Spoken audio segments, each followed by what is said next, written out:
ನಮಸ್ಕಾರ.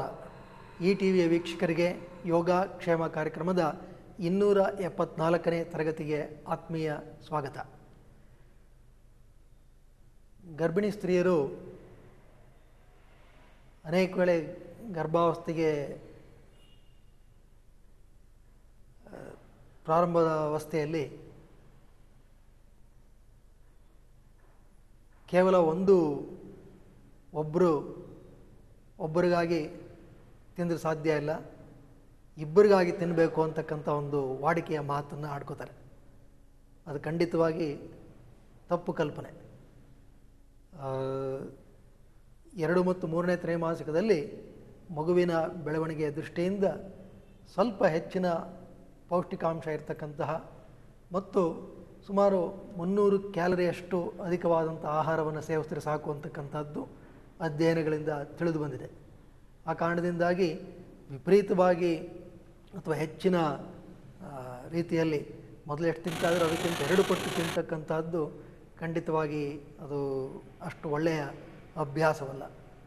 Quality of food, ಪೌಷ್ಟಿಕತೆ ಇರತಕ್ಕಂಥ ಆಹಾರ ಮತ್ತು ಸುಮಾರು ಒಂದು 300 ಕಿಲೋ ಕ್ಯಾಲರೀಸ್ ಎಕ್ಸ್ಟ್ರಾ ಇಷ್ಟಿದ್ದರೆ ಅವರ ಆರೋಗ್ಯಕರ ಮಟ್ಟಕ್ಕೆ ಅಗತ್ಯವಾದಂತಹ ಆಹಾರ ವಿಧಾನ ಸಾಕಾಗುತ್ತೆ. ಈಗ ಗರ್ಭಿಣಿ ಸ್ತ್ರೀಯರು ಮಾಡಬಹುದಾದಂಥ ಒಂದು ಸುಲಭ ಆಸನ ಈಗಾಗಲೇ ತಾವು ನೋಡಿದ್ದೀರ, ಬದ್ಧ ಕೋಣಾಸನ. ಪಾದವನ್ನು ಜೋಡಿಸಿ ಒಂದು ದಿಂಬಿನ ಮೇಲೆ ಕೂತಿರಬೇಕು, ನೇರವಾಗಿ ಕೂತ್ಕೊಳ್ಳೋದು. ಇದು ಪ್ರಾಯಶಃ ಪ್ರತಿಯೊಬ್ಬರೂ ಅಭ್ಯಾಸ ಮಾಡಬಹುದಂತಹ ಪರಿಣಾಮಕಾರಿಯಾದಂತಹ ಒಂದು ಆಸನ ಅಂತ ಹೇಳಿದ್ರೆ ತಪ್ಪಾಗಲಾರ್ದು. ಕಾರಣ ಇದು ಎಲ್ಲ ಅಸ್ಥಿಕೂರದ ಸ್ನಾಯುಗಳು, ದಿ ಪೆಲ್ವಿಕ್ ಫ್ಲೋರ್ ಮಸಲ್ಸ್, ಇವುಗಳಿಗೆಲ್ಲ ಬಹಳ ಉಪಯುಕ್ತವಾದಂಥ ಚಲನೆಯನ್ನು ಕೊಡ್ತಕ್ಕಂಥದ್ದು. ಆ ಕಾರಣದಿಂದಾಗಿ ಈ ಆಸನ ಬಹಳ ಒಳ್ಳೆಯದು. ಆದರೆ ಕೆಲವರಿಗೆ ಇದರ ನೆಲದ ಮೇಲೆ ಕೂತ್ಕೊಳ್ಳೋದು ಕಷ್ಟ ಆಗುವ ಸಾಧ್ಯತೆಗಳಿರುತ್ತೆ. ಅಂಥವ್ರು ಹೇಗೆ ಮಾಡ್ಬೋದು ಇದನ್ನು ಈಗ ಗಮನಿಸೋಣ. ಸ್ವಲ್ಪ ಮೇಲೆ ಕೇಳಿ.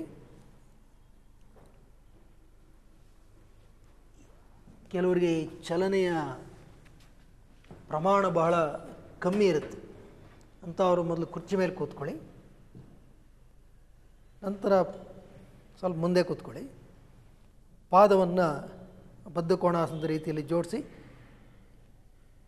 ಹೀಗೆ ಕೂತ್ಕೊಳ್ಳೋದು. ಇದು ಸಹ ಸಾಕಷ್ಟು ಉಪಯುಕ್ತತೆ ಅಂತ ಅಂದ್ಕೊಡುತ್ತೆ. ಇದು ಯಾರಿಗೆ ಅನುಕೂಲ ಅನಿಸುತ್ತೋ ಅಂಥವರು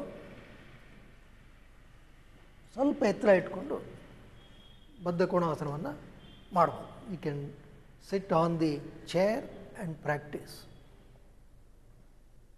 ಈ ಎತ್ತರವನ್ನು ನಾವು ಸರಿಯಾದ ರೀತಿಯಲ್ಲಿ ಹೊಂದಿಸ್ಕೋಬೇಕು.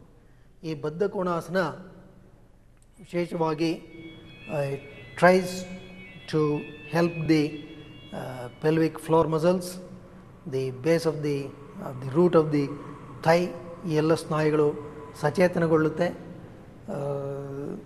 ಆ ಕಾರಣದಿಂದಾಗಿ ಇದು ಬಹಳ ಉಪಯುಕ್ತವಾದಂಥ ಒಂದು ಆಸನ. ಮತ್ತು ಇದನ್ನು ಪ್ರಾಯಶಃ ಯಾವ ಸಮಯದಲ್ಲಿ ಬೇಕಾದರೂ ಅಭ್ಯಾಸ ಮಾಡಬಹುದು. The pregnant can practice it almost at any time. ಸುಮಾರು 2 ರಿಂದ 3 ನಿಮಿಷದಷ್ಟು ಕಾಲ ಸತತವಾಗಿ ಈ ಒಂದು ಆಸನದಲ್ಲಿ ವಿರಮಿಸ್ಬೋದು.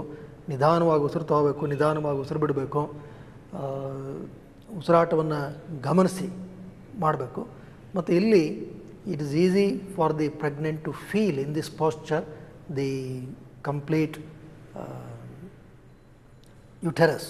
ಆ ಒಂದು ಇಡೀ ಗರ್ಭಾಶಯವನ್ನು ಇಲ್ಲಿ ಹೆಚ್ಚು ಸುಲಭವಾದಂಥ ರೀತಿಯಲ್ಲಿ, ಯಾಕೆಂದರೆ ಅವುಗಳಿಗೆ ಒಳ್ಳೆಯ it gets a good spacing for the uterus, the posture. It removes all the constraints. ಹಾಗಾಗಿ ಮಹಿಳೆ ಈ ತನ್ನ ಗರ್ಭದಲ್ಲಿರ್ತಕ್ಕಂತಹ ಇಡೀ ವ್ಯವಸ್ಥೆಯನ್ನು ಇನ್ನು ಹೆಚ್ಚಿನ ರೀತಿಯಲ್ಲಿ ಅರಿತುಕೊಳ್ಳೋದಕ್ಕೆ ಇದು ಸಾಧ್ಯ ಆಗುತ್ತೆ.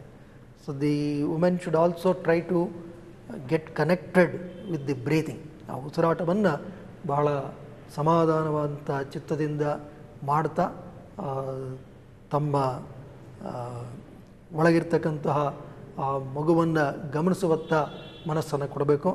ಮತ್ತು ಈ ಎಲ್ಲ ಆಸನಗಳಲ್ಲಿ ಯಾವುದೇ ಒಂದು ಅವರ ಮನಸ್ಸಿಗೆ ಹಿತವಾಗತಕ್ಕಂತಹ ಒಂದು ಬೀಜಾಕ್ಷರವನ್ನು ಅಥವಾ ಅವರವರ ನಂಬಿಕೆಗೆ ಅನುಗುಣವಾಗಿರ್ತಕ್ಕಂತಹ ಯಾವುದೇ ಒಂದು ಜಪವನ್ನು ಸಹ ಇದರಲ್ಲಿ ಅಳವಡಿಸ್ಕೊಳ್ಳೋದಕ್ಕೆ ಈ ಒಂದು ಬದ್ಧ ಕೋಣಾಸನ ಬಹಳ ಶ್ರೇಯಸ್ಕರವಾಗಿರ್ತಕ್ಕಂಥದ್ದು.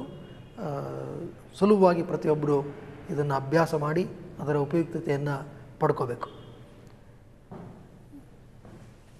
ನಂತರ ನಿಧಾನವಾಗಿ ದಿಂಬುಗಳನ್ನು ತೆಗೆದು ನೇರವಾಗಿ ಕುಳಿತುಕೊಳ್ಳಿ.